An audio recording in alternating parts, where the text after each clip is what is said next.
본 방송에서 제공하는 투자 정보는 투자 판단에 대한 조언입니다.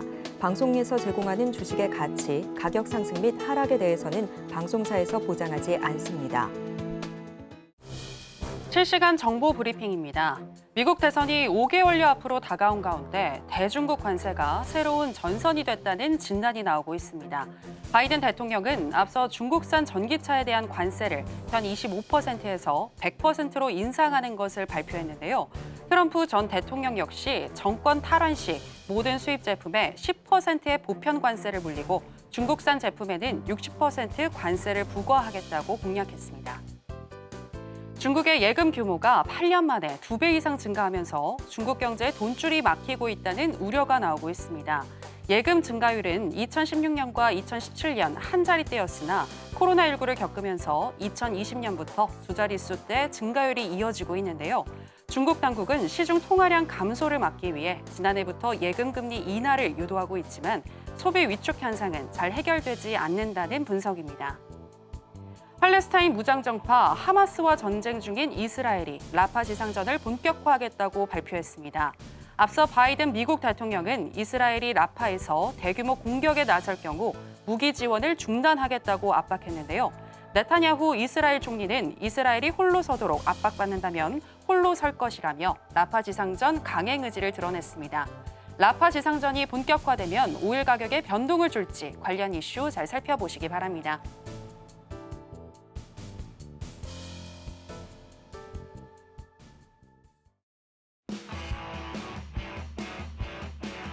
지금은 해선시대. 여러분 안녕하세요. 해외 선물 상황을 가장 빠르게 알려드리는 시간 해선시대 정유현입니다. 다만 미 증시의 최고가 행진은 계속됐습니다. 장 마감으로 좀 가면서 차익 실현 매물이 나왔고 결국에는 약 보합권으로 마감을 했지만 장 초반에는 주요 3대 지수 모두 또다시 최고치를 경신했는데요. 이번 CPI 발표 이후 위험자산 선호 현상이 다시금 불거지고 있다는 분석이 나오고 있습니다. 하지만 이런 시장 분위기와는 반대로 연준 위원들의 발언은 사뭇 냉랭한데요. 잠시 뒤에 저희가 이슈를 통해서 소개를 해드리겠지만 인플레이션이 완화되고 있다는 더 많은 증거를 찾고 있다며 섣부른 금리 인하 기대를 경계하고 있습니다. 한편 필라델피아 연은이 발표한 제조업 지수도 지난달 15.5에서 4.5로 둔화가 되기는 했지만 여전히 양수로 4개월 연속 제조업이 확장 국면을 맞고 있고요. 또 4월의 수입 물가 역시 4개월 연속 상승한 것으로 나타났는데 전월 대비 0.9% 상승으로 2년 만에 가장 가파른 속도로 상승하며 미국의 물가가 여전히 상승 압력을 받고 있다는 부분 확인해 볼 수 있었습니다. 자, 금리 인하를 예단하기에는 아직까지는 좀 섣부른 감이 있는 것 같은데요. 이런 변동성이 많은 시장에서 우리는 또 어떻게 대응을 해야 할지 오늘도 해선시대와 함께 하시면서 알아보시기 바랍니다. 오늘 뉴욕의 주요 3대 지수 상승을 하면서 출발을 했습니다. 자, 그러면 본격적인 시작에 앞서서 주요 경제지표 일정부터 만나보고 오시죠. 네, 오늘의 주요 경제지표 일정입니다. 중국 4월 산업 생산이 전년 동월 대비 6.7% 증가하면서 예측치와 이전치를 상회했지만 소매 판매는 전년 동월 대비 2.3% 증가하면서 이전 수치인 3.1%보다 둔화된 것으로 확인됐습니다. 유로존의 4월 소비자 물가지수 확정치도 발표가 됐습니다. 전년 동월 대비 헤드라인 물가 상승률은 속보치와 동일한 2.4%, 식품과 에너지, 주류 및 담배를 제외한 상품과 서비스의 가격 변동값인 근원 물가 상승률은 2.7%로 3월보다 0.2%포인트 낮아졌습니다. 잠시 후 11시에는 컨퍼런스 보드가 집계한 미국의 경기 선행지수가 발표될 예정입니다. 네, 그러면 오늘 한 주의 마지막인 금요일 어떤 마스터와 함께 하는지 먼저 화면부터 만나보고 오시죠.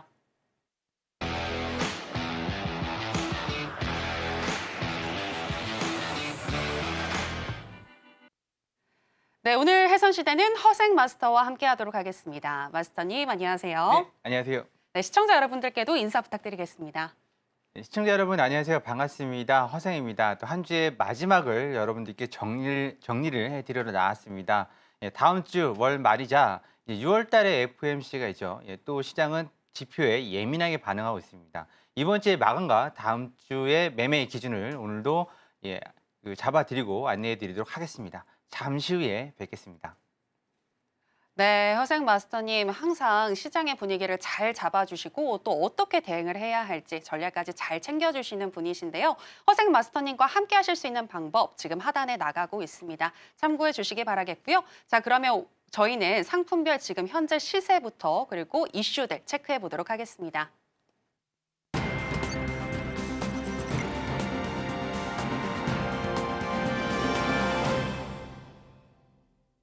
네, 먼저 나스닥 선물 차트부터 보고 오시겠습니다. 오늘 5시 22분경 18,617선을 찍었고요. 주 꾸준히 우상향을 그리고 있는데요. 오늘 9시 58분에 18,686선 최고치를 찍었고 그 이후로는 지금 좀 매물을 출회가 되고 있습니다. 특히 개장 이후에 많은 매도세가 나오면서 흘러내리고 있는 상황인데요. 현 시점에서는 마이너스 0.15% 정도 하락을 하면서 18,625선 지나가고 있습니다. 자, 그럼 나스닥과 관련해서 이슈 살펴보도록 하겠습니다. 네, 나스닥과 관련한 이슈 살펴보겠습니다. 먼저 첫 번째 기사는요. Dow Jones soars past 40,000 for the first time ever. 그러니까 다우존스가 사상 처음으로 4만 포인트를 돌파했다라는 기사가 되겠습니다. 어제 장 막판에 착실한 매물이 나오면서 주 3대 지수들 조금 혼조세로 마감을 하긴 했지만 그래도 모두 다 이제 장 초반에는 사상 최고치를 경신했다라고 오프닝 때 말씀을 드렸는데요. 특히 다우지수는 4만 포인트를 넘어섰는데 이렇게 신고가를 경신하는 배경에 대해서 Investors anticipate interest rate cuts, boosting market confidence. 기사에서는 투자자들이 금리 인하를 예상하며 시장의 자신감을 높이고 있다고 분석을 하고 있습니다. 투자자들은 올해 연방준비제도 이사회에서 두 차례 0.2%포인트 금리 인하를 예상하고 있다고 하고요.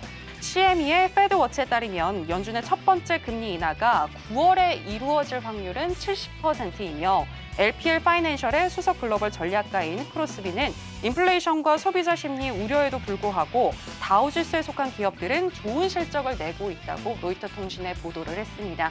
또 매주 나오는 신규 실업수당 청구 건수는 22만 2천 건으로 이전치 대비 10,000건 정도 감소를 했는데요. 그러나 존 윌리엄스 뉴욕 연은 총재는 최근 인플레이션 완화를 보여주는 지표들이 연준이 조만간 금리를 인하할 만큼 충분하지는 않다고 말을 했습니다. 이런 뉴스로 인해서 장 후반으로 갈수록 상승폭이 제한되었다라는 내용까지 담고 있는데요. 관련해서 이야기를 한번 나눠보도록 하겠습니다. 자, 그리고 또 두 번째 뉴스도 일단 먼저 살펴보도록 하겠습니다. 두 번째 뉴스는요. Fed Master Bostic and Perkin Signal Extended Restrictive Stance라는 내용입니다. 그러니까 연준의 마스터 보스틱, 바킨이 제한적인 스탠스를 확대했다라는 기사가 되겠는데요. 연준 위원들의 발언들이 되겠습니다. 이번 CPI가 시장 예상치에 부합을 하긴 했지만 장기간 제한적 통화 정책이 필요하다는 연준 위원들의 의견이 다수인 것 같은데요. 관련해서 내용 살펴드리도록 하겠습니다. 로레타 메스터 클리블랜드 연은 총재의 경우 최근 경제 지표가 금리 인하를 시작하는데 필요한 자신감을 얻기까지 시간이 더 걸릴 것이라며 제한적인 입장을 더 오래 유지하는 것이 현명하다고 강조를 했고요. 또 라파엘 보스틱 애틀랜타 연은 총재 같은 경우에는 주거 비용이 둔화됐다는 점은 우리에게 긍정적이지만 이것만으로 추세를 단정할 수 없다며 수치가 반전되지 않는지 5월과 6월 데이터를 주시해야 한다고 말을 했습니다. 그리고 토마스 바킨 리치몬드 연은 총재 또한 CNBC와의 인터뷰에서 2%의 인플레이션을 지속적으로 달성하려면 시간이 걸릴 것이라며 인내심의 필요성을 거듭해서 강조를 했습니다. 자, 그럼 이러한 연준 위원들의 또 발언이 시장에 어떤 영향을 끼칠지 이 부분도 체크를 해보도록 하겠습니다. 자, 일단은 먼저 첫 번째 기사와 관련해서 질문을 드려볼까 하는데요. 다우존스가 4만 포인트를 또 경신을 했습니다. 네네. 향후 4만 포인트가 지지선이 될지 또 나스닥에도 영향을 줄지 이런 부분들 궁금한데 어떻게 네. 보시나요? 다우에 편입되는 종목 중에서 뭐 S&P하고 나스닥에 포함되어 있는 종목도 있고 겹치는 종목도 있습니다. 그리고 4만 포인트가 넘어가기에는 네. 아직까지는 뭐 실적이 받쳐주지 못하기 때문에 그만큼 그래서 아직까지는 턱걸이 형식으로 네. 나스닥도 그렇고 S&P도 그렇습니다. 거기에 턱걸이만 왔다 갔다라고 인사만 하고 돌아갈 뿐이지 그걸 치고 올라가지는 못하고 있는 실정입니다. 그 차트를 잠깐 볼까요? 네. 나스닥 차트 잠깐 보겠습니다. 네. 자, 지금 보시는 차트가 나스닥 일봉 차트입니다. 우리가 뭐 많이 가는 것 같지만 결국 보면 여기 보시면 왼쪽에 턱걸이하고 가고 턱걸이하고 가고 턱걸이하고 가고 이렇게 지금 인상만 하고 가고 있죠? 지금도 인사하러 왔습니다. 그래서 이번에도 턱걸이하고 지금 밑으로 빠지고 있는 상황인데요. 이 이유가 딱 하나입니다. 이만큼을 받쳐줄 만한 기대치에 부합하는 실적이 나오지 않기 때문에 일단은 금리 인하라는 재료, 또 금리 인하를 받쳐주는 경기 데이터들 그런 것들로 밀어올린 증시입니다. 그러니까 막상 고점에 갔을 때는 그걸 유지할 수 있을 만한 체력이 안 된다는 거죠. 나스닥도 다우도 마찬가지고 S&P도 마찬가지입니다. 지금 고점을 살짝 넘거나 살짝 못 넘거나 한마디로 고점을 넘을 때 이제 가자 막 그랬는데 네, 막상 고점 가서는 우르르르르 차익 실현하는 그런 상황입니다. 그래서 박스권이 이렇게 구성이 돼 있다가 한번 이탈했죠? 이탈했습니다. 그래서 이런 부분들을 좀 알고 계셔야 고점을 넘어갈 때 돌파 매매라는 게 있지 않습니까? 고점을 넘어갈 때 돌파 매매의 기본은 돌파 매매를 받쳐주는 데이터가 나와야 된다는 건데 아직까지 미 증시는 거기까지는 미치지 못하고 있는 상황입니다. 그리고 이제 연준 위원들이 나와서 한마디씩 하는 것들이 다 뭔가를 기대를 주고 희망을 주고 미래를 뭐 좋게 만들어주는 게 아니라 한마디로 찍어 누르죠. 나올 때마다 똑같은 얘기, 녹음기 라디오처럼 똑같은 얘기를 하고 있습니다. 뭔가를 찍어 누르고 있습니다. 그게 지난주에 나와서 말씀드렸는데 파월은 그 면피를 하려고 계속 준비를 하고 있고 연준 위원들은 계속 보험을 들고 있다고 말씀드렸습니다. 한마디로 금리가 이제 뭐 인하를 말을 하고 싶지만 경기가 어렵습니다 지금. 그러니까 나아 보이지만 실질적인 서민들의 경기는 좋지 않습니다. 한마디로 인공지능 AI가 발달한다고 해서 많은 사람들이 행복할까요? 아닙니다. 오히려 일자리가 줄어들 수 있습니다. 물론 거기에 맞는 일자리가 생겨날 수도 있지만 그런 상황이고 또 인플레이션이 인플레이션 율이 낮아진다고 해서 미국 국민들의 시민들의 삶이 좋아지고 있을까요? 아닙니다. 1,000원짜리가 2,000원이 되면 100% 인상률이지만 2,000원짜리가 3,000원 되면 똑같은 1,000원이 올라가는데 50% 인상률입니다. 한마디로 오르긴 오른다는 거죠. 그런데 내 월급이 그만큼 못 따라가니까 인상률이 설사 따라간다 하더라도 따라가는 만큼 인플레이션이 더 높아지는 거죠. 그런 상황이 계속 연출이 되고 있기 때문에 연준 위원들은 계속 듣기 싫은 말만 하죠. 파월만 지금 듣기 좋은 말 하고 있습니다. 다음이 인상이 아니다. 인하라고 말하는 게 아니라 인상이 아니다. 그 말을 시장에서는 듣고 싶으니까 인하인데 이렇게 받아들이고 있는 거고 파월은 인상이 아니다. 한마디로 계속 면피를 하고 있는 겁니다. 난 내린다는 말 한 적 없어. 하지만 인상은 안 할 거야. 시장은 그거를 자기가 듣고 싶은 대로 해석을 하고 있는 거고 또 연준 인사들 입장에서는 이거 계속 이러다가 자기가 덤탱이 쓸 수 있으니까 계속 보험을 들고 있는 거죠. 지금 경기 데이터가 너무 아직까진 좋아. 이런 식으로. 그래서 여러분들이 그런 저울질을 잘 하셔야 되고 우리 해외 선물은 뭐죠? 그런 게 전혀 필요 없습니다. 왜냐하면 여러분들께서 나스닥도 월물이 3개월밖에 안 됩니다. 그 3개월 안에 뭔가를 결론을 내야 되는 상황이라면 중장기 뭐 일주일이건 하루건 뭐 한 달이건 계속 끌고 가는 스윙 투자가 아니라면 굳이 이런 경제 데이터는 단타용이 아니거든요. 중장기용이거든요. 민감하게 반응하실 필요가 없고 거기에 데이 트레이더로 뭐 지금 이 순간 1시간, 2시간 아니면 뭐 30분 아니면 하루 이 정도만 보는 거기 때문에 방향대로 그런 걸 신경 쓸 시간에 차라리 차트 연구를 하시고 차트의 방향성을 읽어내시는 게 훨씬 더 효과적일 거라고 봅니다. 그래서 지금 뭐 실업당 청구 건수가 이번에 어쨌든 지난주에 나와서 말씀드렸죠. 1년치, 2년치로 보면 별거 없습니다. 그냥 왔다 갔다 하는 거예요. 왔다 갔다 하는 거고 연속도 마찬가지로 왔다 갔다 하고 있는 거고 다 왔다 갔다 하고 있는 겁니다. 그리고 지금 CPI가 소비자 물가 지수죠. CPI랑 PC가 있는데 둘 다 기준금리가 위에 있습니다. 높아요. 기준금리가 더. 그런데 이거를 더 높여야 되는 거 아니냐? 그렇게 따진다 그러면 아르헨티나 물가 상승률이 작년에 220%였습니다. 230%. 월 20%씩 올랐으니까요. 근데 거기 기준금리가 작년 말 130%였습니다. 그럼 아르헨티나에 따져본다 그러면 인플레이션이 230%니까 기준금리는 한 250%, 300% 돼야 되는 거 아닙니까? 그거 아니라는 얘기죠. 적당히. 오히려 좀 내릴 수도 있는 여건이 있습니다. 이거 더 올린다고 해서 찍어 눌러지지가 않아요. 그런 상황이라서 파월도 더 이상 올려야 된다고 말을 하진 않고 있는 거고 뭐 아예 배제할 수는 없겠지만 올렸다가는 바이든이 그냥 끝장나는 거죠. 지금 상황이.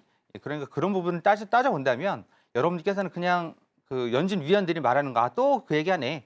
파월 나와서 그 얘기하면 또 그 얘기하는구나. 이제 조금 있으면 시장이 이제 연준 위원이나 파월 의장이 말하는 거에 이제 시장이 움직이지 않을 수 있습니다. 지금 예민한 시장이지만 왜냐하면 하도 들었으니까 또 그 얘기네. 이제 그렇게 나옵니다. 네, 그 시간까지 휘둘리지 마시고 그냥 뭐 단기적으로 뜨면 차트 보시고 그 지지받고 매수 받으시면 되는 거고 하락을 하면 단기적으로 하락을 하면 그거 보시고 그 지지대 매물대 자리에서 매도를 치시면 되는 겁니다. 그런 부분들은 무료 강연에서 매주 월요일마다 설명을 드리고 있습니다. 그래서 이번 주도 전승으로 마감을 했는데 여러분들도 똑같이 할 수 있습니다. 이런 기사에 휘둘리지 마시고 차트, 기법, 기술 익히는 데 시간을 투자하실 걸 권해드리겠습니다. 네, 마스터님 그러면은 네. 연준 위원들이 지금 잇따라서 하고 있는 그런 발언들도 네. 너무 일희일비할 필요는 없다 그런 말씀이신 그렇죠. 거죠? 네, 그 사람들은 네. 해야 될 일을 하고 있는 겁니다. 연준 위원들은 보험을 들고 있는 거죠. 막상 네. 자기가 나중에 무조건 인하해야 돼요라고 했는데 이게 만약 예를 들어서 최악의 경우 인플레이션이 올라온다면 네. 그러면 내려야 돼요라고 말하는 연준 위원은 독박을 쓰는 거죠. 그러니까 연준 위원들은 돌아가면서 서로 똑같은 말을 하기로 짰는지 네. 돌아가면서 매파나 비둘기나 비슷한 말을 하면서 서로 보험을 들고 있는 거라고 봅니다. 이건 제 얘기가 아니라 경제 전문가들이 하는 말이고 네, 저는 그걸 여러분들한테 여기 올 때 많은 양의 데이터를 준비하거든요. 여러분들한테 간결하게 뽑아서만 네. 알려드리고 있는 겁니다. 네, 지금 시점에서는 이슈보다는 차트를 더 분석해야 할 시기다라고 말씀을 해주셨는데요. 차트 분석 사실 혼자서 하기에는 너무 힘들 수가 있는데 또 허생 마스터님께서 친절하게 도와주신다고 하니까요. 아래 지금 나가고 있는 정보 참고해 주시면 되겠습니다. 자, 그럼 나스닥과 관련해서 전략도 알아보도록 하겠습니다. 마스터님 팻말 준비해 주시고요. 네. 하나, 둘, 셋, 빠밤. 매도 전략 주셨네요. 왜 지금은 매도일까요? 그 말씀드렸다시피 네. 지금은 고점 부근 오면 차익 실현하는 게 더 많습니다. 네, 네, 차트를 보면서 설명을 드리도록 하죠. 네. 네, 차트를 보시면 현재 아까 설명드렸다시피 이 고점 부근이 여기죠? 여기에서 맞고 떨어지고 갱신할 때마다 아니면 근처로 올 때마다 맞고 떨어지고 있습니다. 오늘도 여지없이 이번에도 맞고 떨어졌습니다. 사상 최고가 원래 709였죠?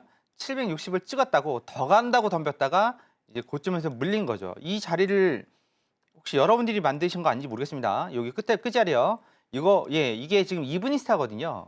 한마디로 누가 대량으로 차익 실현한 겁니다. 캔들로 봤을 때는 일봉상 캔들로. 근데 이거 누가 샀으니까 지금 이 캔들이 나온 거 아니겠습니까? 706.75 누가 샀습니다. 여러분들이 안 샀어도 누가 샀습니다. 이런 매매하지 마시라고 말씀드리는 거죠. 불나방처럼 달려드시면 안 됩니다. 지금 증시는 적절히 눌렸을 타이밍 보고 들어가야 되는 거고요. 네, 그리고 일봉상의 일목균형표의 구름대도 끝자리가 지금 올라가 있죠. 올라가 있고 밑에 DMI, ADX도 빨간색 플러스 DI하고 ADX가 같이 올라가고 있습니다. 뭐 MACD도 마찬가지고요. 다 올라가고 있습니다. 이런 데 대고서 매도를 치라니 이건 단기적으로 매도를 말씀드리는 거지 매도 잡고 끝까지 가라고 말씀드리는 건 아닙니다. 네, 그렇게 참고를 하시면 되고 아무 데서나 매도를 들어가는 게 아니라 차트를 보여드릴게요. 자, 지금 이 차트가 나스닥 오늘 차트입니다. 네, 지금 왔다 갔다 하죠. 왔다 갔다 합니다. 근데 나름대로 규칙은 있습니다. 이렇게 자리들이 복잡해 보이지만 이게 뭐 60T, 얘는 80T, 얘도 60T, 얘도 80T 이렇게 60T, 80T 단위로 지금 위아래로 움직이고 있고요. 이런 자리들은 뭐 메모에 두셔도 되고 아니 캡처에 두셔야 되고 지금 이렇게 마디가입니다. 가로 지지상선, 가로를 이렇게 짝짝 걷을 때 닿는 부분이 가로 지지저항선 이게 마디가라고 말씀드렸고 이렇게 세로로 내렸을 때 닿는 선들 이게 추세선이라고 말씀드렸죠. 추세선이냐 마디저항선이냐 그거는 장에 따라 다르고 상황에 따라 다른 거고 지금은 미장이 개장이 됐는데도 불구하고 이게 뭐 비록 960틱 차트라서 우리 틱 차트 중에서는 가장 큰 차트이긴 하지만 평소하고 다르죠. 올라갔다가 내려갔다가 이거 여기서 매수받다가 여기서 매수받다가 계속 물리는 겁니다. 그러니까 단타로 대응하셔야 됩니다. 오늘 같은 장은 그렇게 대응하셔야 되고 만약에 내가 그 단타 대응을 할 자신이 없다. 그러시면 월요일날 무료 공개 방송 들어오시면 마디가 아니면 추세선 그다음에 차트 기법 그런 것들 다 친절하게 알려드리고 있습니다. 그래서 그런 자리들 활용하신다면 여러분들께서도 뭐 그렇게 어렵진 않습니다. 근데 이게 방법론적인 거고 나는 매매를 잘 못해서 태어날 때부터 잘하는 사람은 없었습니다. 다들 뭐 돈을 잃으면서 배운 거냐 아니면 충분히 준비하고 들어간 거냐 아니면 내동 매매를 하고 있느냐, 아니면 뭔가 기준이라는 게 있느냐, 자기만의 기준이라는 게 있느냐, 아니면 누군가의 도움을 받고 있느냐. 네, 그 여러 가지 방법이 있지만 내가 해도 계좌가 빨간색 수익이 나지 않는다면 지금이라도 네, 배워보시는 게 도움을 받으시는 게 어떠실까 합니다. 이 부분은 뭐 저뿐만 아니라 많은 마스터님들께서 와서 말씀드린 것도 똑같은 내용이죠. 네, 그래서 저는 혼자 했습니다만 네, 상당히 힘들었습니다. 엄청난 금액이 막 증발했고 하지만 다시 찾아왔지만 그 과정에서 저뿐만 아니라 가족들도 고통을 겪을 수가 있습니다. 여러분도 마찬가지고요. 그러니까 도움의 손길이 있을 때 잡을 수 있을 때 잡으셔서 무료 공개 방송에서 충분히 하루쯤만 또 배울 수 있는 여지는 있으니까 오셔서 함께 동참하셨으면 좋겠습니다. 이렇게 해서 마치겠습니다. 네, 나스닥 선물 같은 경우에는 완전 매도가 아니라 단기적으로 매도이다라고 말씀을 해주셨는데요. 단기적으로 매도를 하시고요. 매도를 했다면 또 다시 매수를 하셔야 될 것 같은데 그 정확한 시점과 또 어떻게 대응을 해야 할지 대응법 알고 싶으신 분들은 매주 월요일 또 허생 마스터님과 함께 하시면 되겠습니다. 매주 월요일 오전 10시와 오후 9시 30분 오전 오후 한 번씩 또 여러분들을 도와주고 계시니까요. 이 점 기억해 주시기 바랍니다. 자, 이렇게 나스닥 전략을 체크해 봤고요. 이제 계속해서 5일 현재 시세와 또 이슈 체크해 보도록 하겠습니다. 네, 크루드오일 차트 살펴보도록 하겠습니다. 크루드오일 같은 경우에는 오늘 하루 종일 좀 등락이 심했습니다. 10시 13분경 79.22달러까지 터치를 했는데요.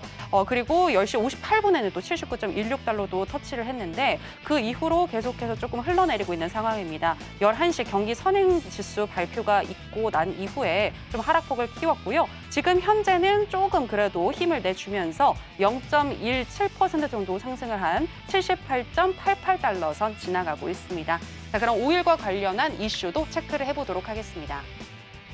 네, 오일과 관련한 이슈입니다. Oil rises as shrinking U.S. stockpiles add to risk-on sentiment. 미국 비축량 감소로 투자 심리가 살아나면서 유가가 상승했다라는 기사가 되겠습니다.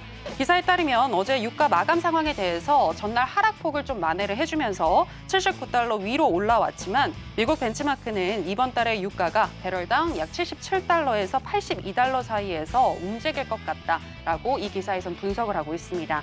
지난주 미국 원유 재고는 250만 배럴 감소하면서 3월 이후 처음으로 연속 감소세를 보였고요. 전국 재고량은 거의 한 달 만에 최저치를 기록했다고 합니다. 또 ING 그룹 NV의 원자재 전략 책임자 워렌 패터슨은 소비자 물가지수가 6개월 만에 처음으로 하락을 하면서 위험 선호 심리가 시장에 힘을 실어주고 있다. 이는 유가를 지지할 것이라며 시장은 여전히 박스권에서 움직이고 있지만 이를 돌파하기 위해서는 오펙 플러스 회의에서 명확한 정책이 나와야 한다고 말을 했습니다. 즉 오펙 플러스가 그간 생산량을 줄이면서 올해 유가가 11% 정도 상승을 했는데 6월 1일 회의에서 감산에 대한 이야기가 더 나온다면 박스권을 돌파할 것 같다. 이렇게 요약을 해볼 수가 있을 것 같은데요. 그러면서 현재 크루드 오일은 100일 이동평균선인 배럴당 78.6달러를 테스트하며 지지선으로 작용하고 있다는 분석을 내놓았습니다. 오펙 플러스의 감산이 확정됐을 때와 안 됐을 때 또 오일 가격 어떤 식으로 흘러갈지 마스터님의 생각은 어떠하신지 여쭤보도록 하겠습니다. 네, 마스터님 오일과 관련한 기사 짚어드렸는데요. 네. 일단은 6월 1일 오펙 플러스의 이 회의 어떤 식으로 좀 발표가 날 것 같은지 이것도 좀 들어보고 싶고요. 네. 향후의 유가 흐름 어떻게 전개될까요? 계속 말씀드리지만 네. 여기에 1년 가까이 치르면서 말씀드리지만 합의는 할 수 있습니다. 이행은 네. 바로 다들 딴 주머니를 차기 때문에 그래서 이행은 보통 사우디만 하죠. 아.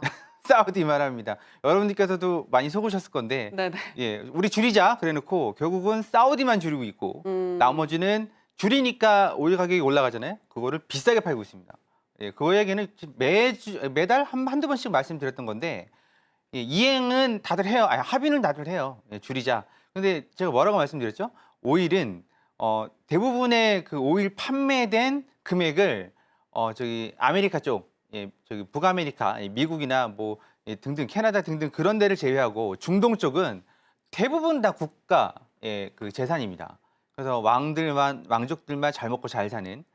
그래서 결국은 사우디가 올려놓은 가격으로 다른 국가들이 이득을 보는 그런 구조. 참석도 열심히 해요. 열심히 해서 만장일치로 뭐 합의했다.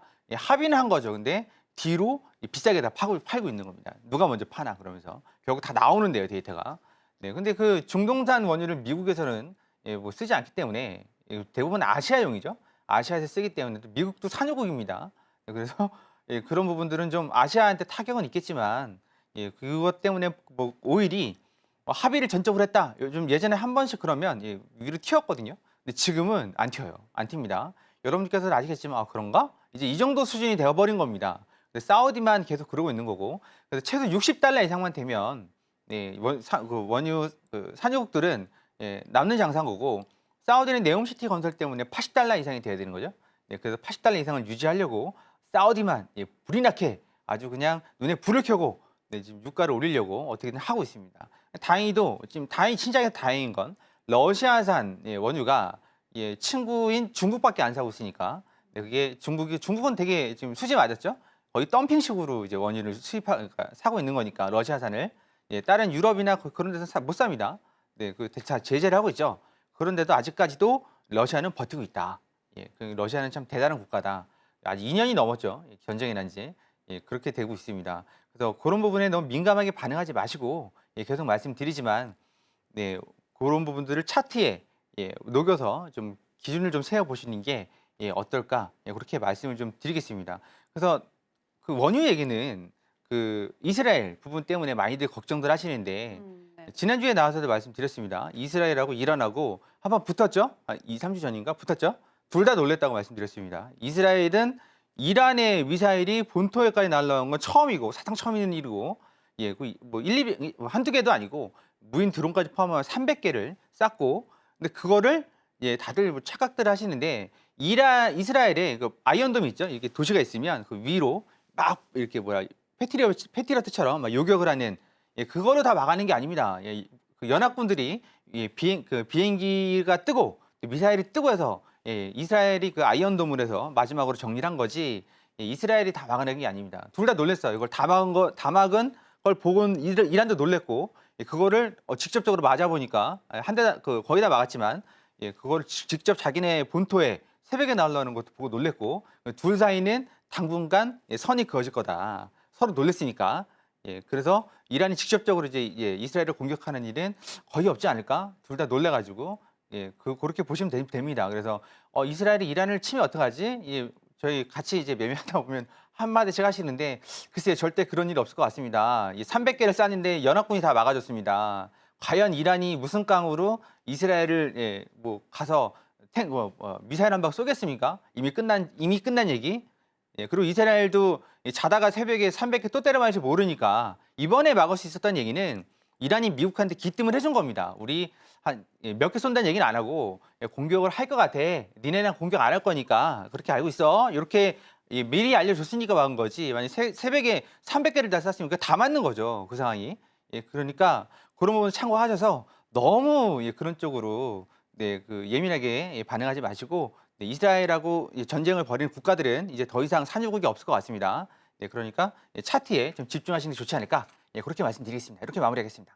네, 크루드 오일 또한 너무 이슈에 집중을 하시기보다는 차트에 집중을 하시는 게 좋겠다라고 말씀을 해주셨는데요. 자, 그렇다면 현재 시점에서 전략은 어떻게 가져가면 좋을지 알아보도록 하겠습니다. 자, 팻말 들어주시고요. 하나, 둘, 셋, 빠밤. 매수이시네요. 네. 그럼 기술적으로 봤을 때 조금 분석을 해주실까요? 어느 선에서 들어갈까요? 차트 보도록 하겠습니다. 네.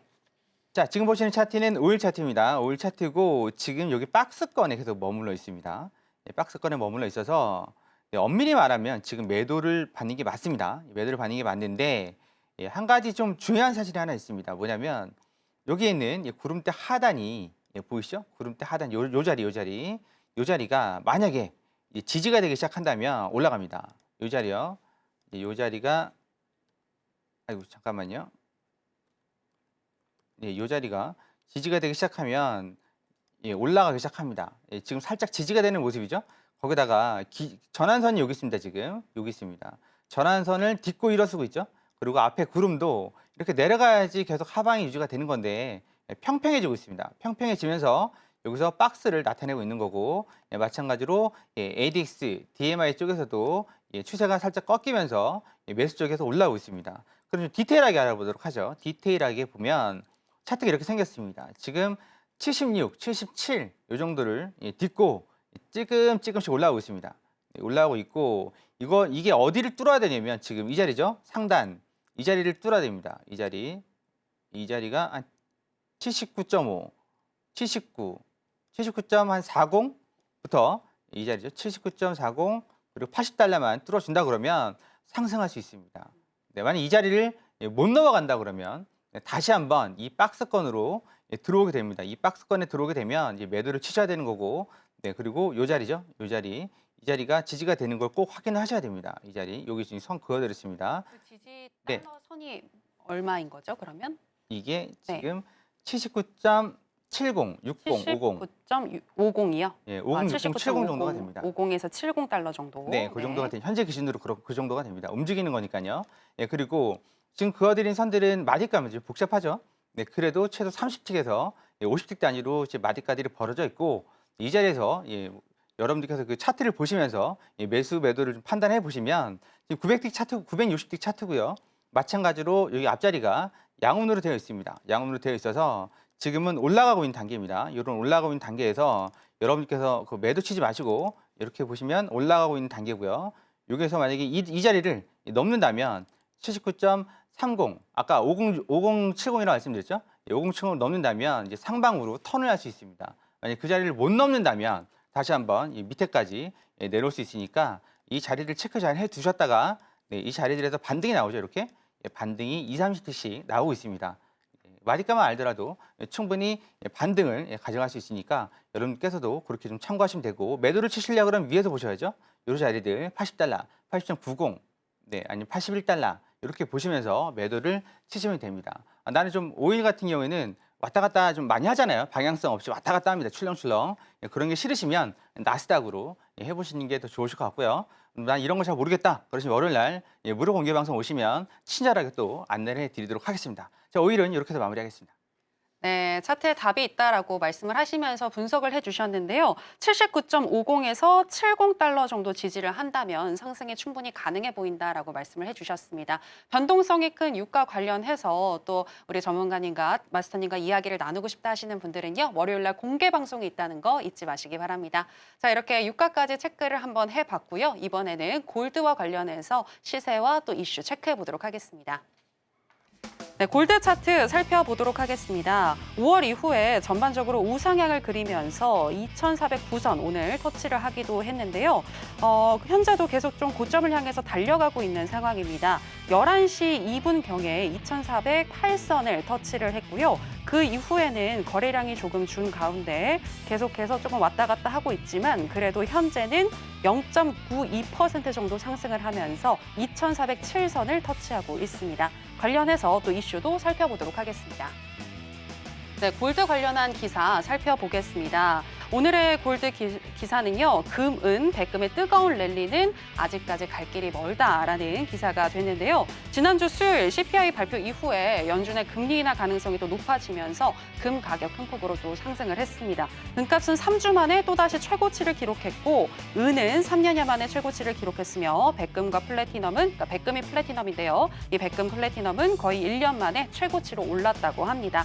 삭소은행의 전략가들은 이러한 상승이 앞으로 몇 달 동안 계속 지속이 될 것이며 금값은 곧 2,400달러 수준을 테스트할 것이다라고 전망을 하고 있고요. 또 덴마크 은행은 올해를 Year of the Metals, 그러니까 금의 해이다라고 이야기를 하면서 금과 은, 백금을 선호하는 현상은 앞으로도 계속될 것이라고 전망하고 있습니다. 그리고 로스캐피털 파트너의 수석 기술 전략가인 JC 오하라는 기술적으로 봤을 때 금 가격은 2,600달러까지도 가능해 보인다라고 분석을 했고요.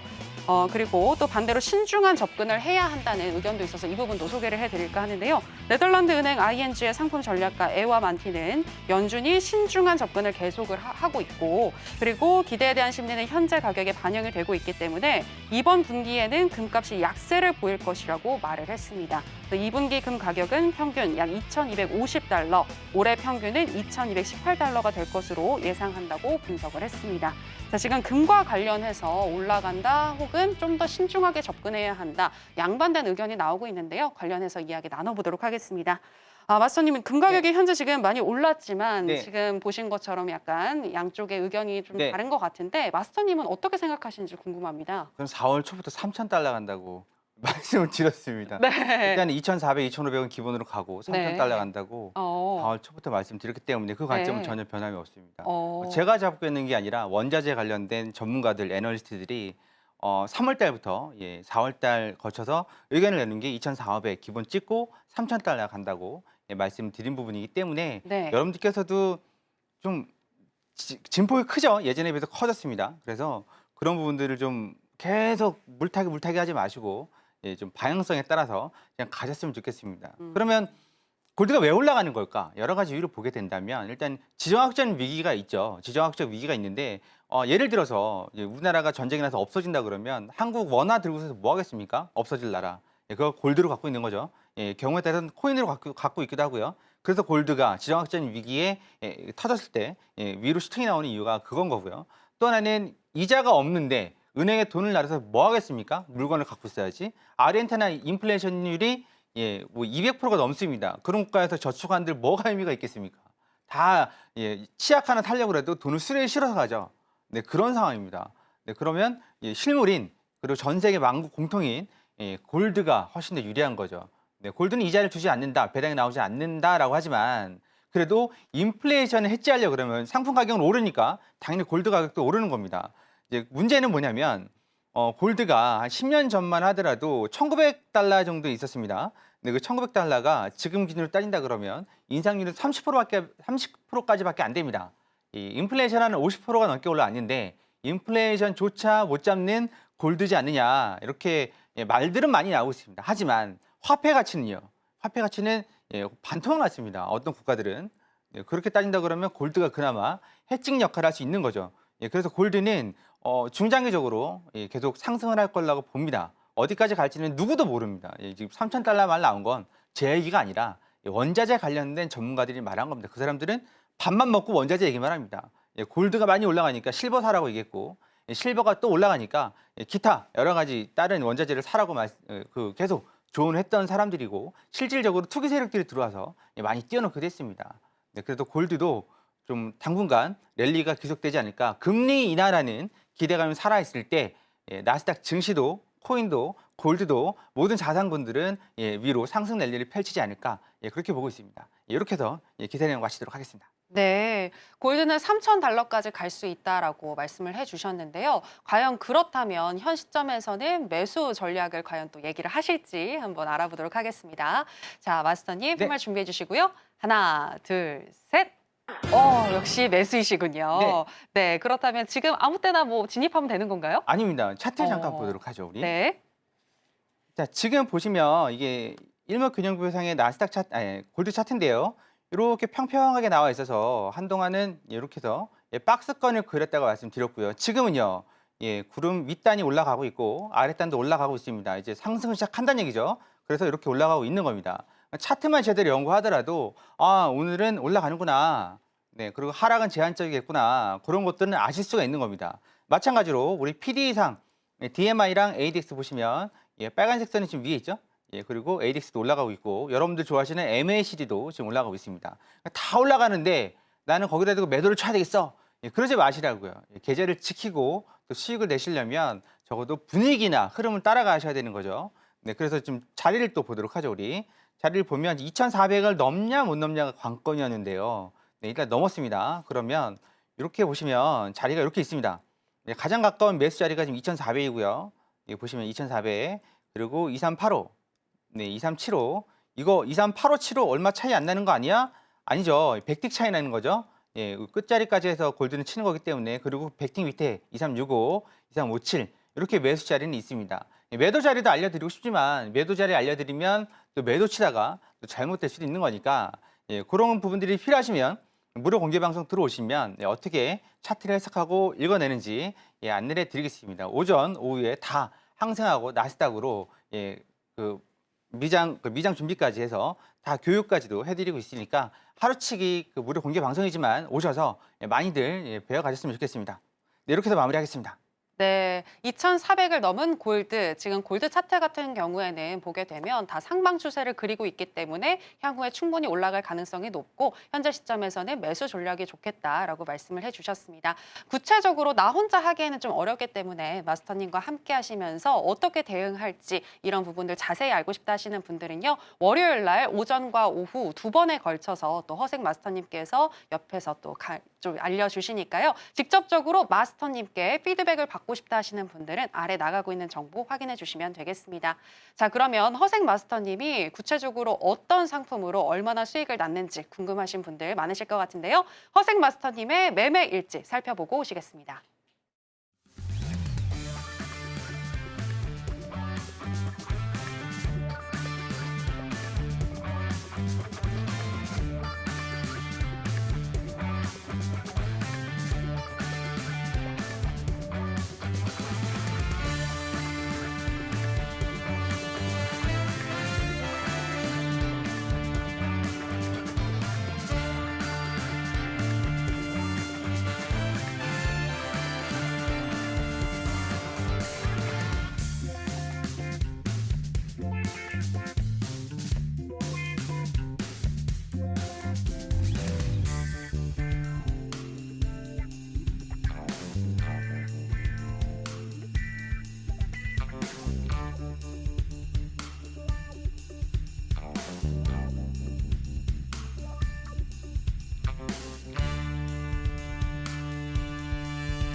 허생 마스터님의 매매 일지 확인하고 오셨습니다. 특히나 나스닥과 또 홍콩 항생으로 많은 수익을 안겨주신 허생 마스터님이신데요. 지금 보시면서 나도 허생 마스터와 함께하고 싶다 하고 싶으신 분들 많으실 것 같은데 관련해서 어떻게 함께 하실 수 있는지 저희가 큰 화면으로 준비했습니다. 보여주실까요? 네, 그럼 지금 밑에 또 노란톡으로 저희가 들어가실 수 있는 방법들 알려드리고 있으니까요. 지금 아래 하단에 나가고 있습니다. 큰 화면이 아니라 밑에 하단을 통해서 여러분들 확인을 하실 수 있다고 하니까요. 이 부분 참고해 주시면 되겠습니다. 자, 그러면 계속해서 앞에서 매매 일지 또 얘기를 해주셨는데 구체적으로 어떻게 이런 수익이 났는지 그 리뷰도 좀 들어보고 싶습니다. 마스터님 알려주실까요? 네, 일단 월요일마다 무료 공개 방송을 진행을 하고 있습니다. 많은 분들하고 같이 하고 있고 무료 공개 방송은 참 상당히 긴장되는 하루입니다. 네, 우리가 뭐 매번 보시는 분하고 이 생판 모르는 분들이 또 지켜보시는 거하고 그렇게 매매를 방송을 진행을 하다 보면 많이 긴장을 하는데 그러다 보면 수익이 뭐 오락가락 할 수도 있겠지만 아직까지는 무료 공개 방송에서 뭐 꽤 괜찮은 성적을 거두고 있습니다. 그래서 이번 주도 전승으로 마감을 했고 지난주는 애석하지만 좀 그런 손실 부분이 있었지만 전부 다 만회해서 복구를 해놨습니다. 그러니까 여러분들께서 뭐 그렇게 걱정하신다고 해도 결국 계좌는 우상향하게 돼 있습니다. 우상향하는 기준은 모두가 다 자기만의 기준이 있는 거고 여러분도 하실 수 있는 기준을 제시하기 때문에 걱정하지 않으셔도 됩니다. 차트 그러니까 잘해보도록 하겠습니다. 자, 우리가 매매하는 건 여기 ABC, 플랜 ABC 세 가지 방법으로 매매하고 있습니다. 일목균형표의 전환선 기준선의 골든 크로스, 데드 크로스, 후행스팬 돌파 매매, 그리고 구름 변곡 이런 부분들이 오신다면 무료 공개 방송 오신다면 유튜브로 충분히 학습하실 수 있는 기회를 드리고 있기 때문에 어렵지 않습니다. 그래서 요날은 그냥 한 번 들어가서 딱 한 번에 끝냈습니다. 820 들어가서 870, 820은 지금 이선이 되고요. 여기에서 튕겨 올라올 때 들어가서 이렇게 해서 끝냈습니다. 이게 한 얼마 정도 걸렸냐면 8분 정도 걸렸습니다. 8분 만에 50틱이면 대충 곱해보세요. 8,000원 곱해보시면 답이 나옵니다. 네, 그럼 오늘 여러분들께서 직장에서 근무하시는 것보다 더 많은 수익을 8분 만에 벌어드린 거죠. 자리 잘 잡아서. 이건 다 차트 기법에서 비롯되고 있는 겁니다. 그럼 이게 지금 우리가 240틱 차트로 봐서 그런데요. 다른 차트 기준으로 좀 보도록 하죠. 보면 이렇게 됩니다. 이렇게 이거는 480틱이고요. 이게 왜 그러냐면 우리가 구름대를 활용을 해서 아까 설명드렸죠. 구름대 밑단을 오일이 지지하기 시작하면 올라간다고. 마찬가지입니다. 여기서 구름대 밑단을 캔들이 지지를 해주면서 올라간 거죠. 네, 그래서 우리는 여기서 매수를 받은 겁니다. 떨어지는 칼날을 잡은 게 아니라 보시다시피 지지가 되는 걸 확인을 하고 820에 들어간 거고, 그리고 이 자리 전환선 부분까지 터치하는 거 보고 870에서 나온 겁니다. 뭐 나중에 더 올라가긴 했지만 뭐 50틱을 먹든 100틱을 먹든 안전하고 빠르게 먹는 게 중요한 거겠죠. 그래서 이렇게 수익을 챙겨 갔고요. 그리고 그 같은 날 저녁이죠. 같은 날 저녁을 보시면 나스닥입니다. 나스닥은 무료 공개 방송은 9시 반부터 하지만 보통 나스닥은 22시 30분 1시간 뒤에 장이 열리기 때문에 1시간 동안 좋은 그 자리가 없다면 여러분들께서 그러니까 잘 알아볼 수 있도록 차트 기법 교육, 그다음 시황 교육 이렇게 강의도 안내를 해드리고 있습니다. 그래서 여기서 배운 거 가지고 써먹어서 바로 수익을 내주는 경우도 있으니까 참고하시면 되고요. 여기는 마찬가지로 325 이 자리에서 매도를 쳤고 310 이 자리에서 청산했습니다. 그래서 이건 60T 곱하기 한 대략 6,700원, 7,000원 정도 하시면 마찬가지로 여러분들께서 오전 오후 다 합하면 뭐 일주일치 수익 이상도 될 수도 있습니다. 네, 그렇게 되니까 이것도 마찬가지로 32분, 33분 1분 만에 벌어진 일이죠. 1분 만에 벌어진 일입니다. 그럼 여기에서 넌 왜 매도를 쳤냐? 이유는 간단합니다. 플랜 A가 왔으니까 전환선, 기준선 뭐죠? 데드크로스가 나왔습니다. 데드크로스가 나와서 기준선 지지받을 때 매도를 친 겁니다. 그러니까 여기서 내려가다가 양은 상단 맞고 위로 튀어왔을 때 기준선에서 다시 매도를 친 거죠.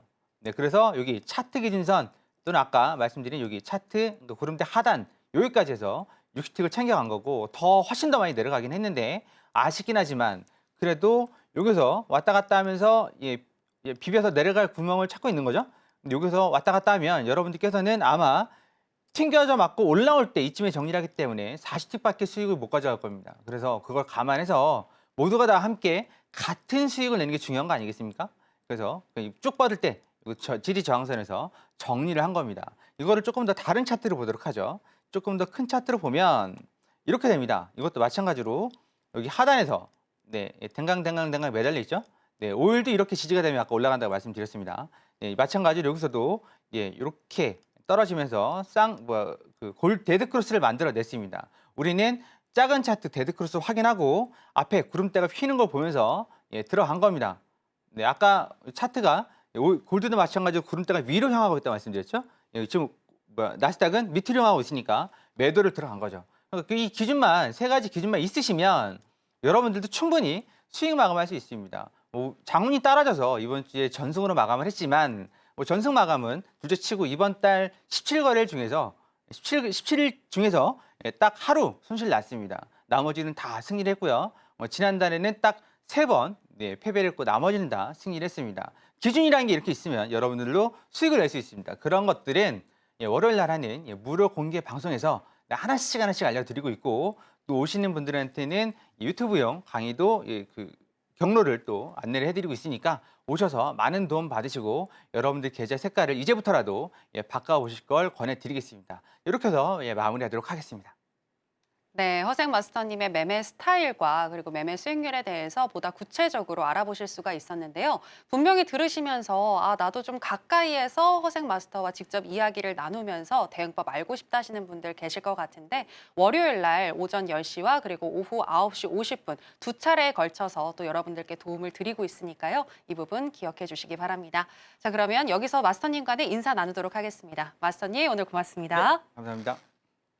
네, 그러면 오늘의 핵심 살펴보고 오시겠습니다.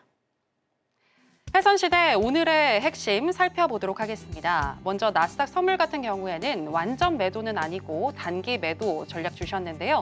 현재 고점을 찍었을 때 차익 실현 매물을 챙기자라고 말씀을 해주셨습니다. 그리고 크루드 오일 같은 경우에는 이슈보다는 기술적인 분석에 집중하는 것이 유리하다라고 말씀을 해주셨는데요. 79.50에서 79.70달러 돌파 시 추가적인 상승이 가능해 보인다라고 이야기하시면서 매수 사인 주셨습니다. 끝으로 골드인데요. 골드 같은 경우에는 RSI와 그리고 ADX 등 보조 지표들이 모두 다 상승 추세를 그리고 있다라고 하시면서 현재 시점에서 매수 전략 주셨습니다. 네, 해선시대 오늘의 핵심까지 살펴보고 오셨습니다. 더불어서 저희가 방송에서 전해드리는 내용은 투자 판단에 대한 조언일 뿐 해당 상품의 가치나 수익률을 보장하지는 않습니다. 그리고 해선시대와 서울경제TV는 자본시장 통합법을 준수하고 있습니다. 1:1 투자 상담, 유사 수신 행위 등 모든 불법 사항을 엄중히 금지하고 있으니 이 부분 참고해 주시기 바랍니다. 저희가 준비한 내용은 여기까지입니다. 함께해 주신 여러분 고맙습니다.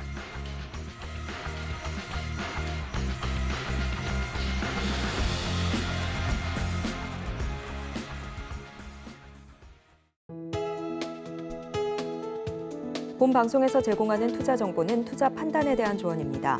방송에서 제공하는 주식의 가치, 가격 상승 및 하락에 대해서는 방송사에서 보장하지 않습니다.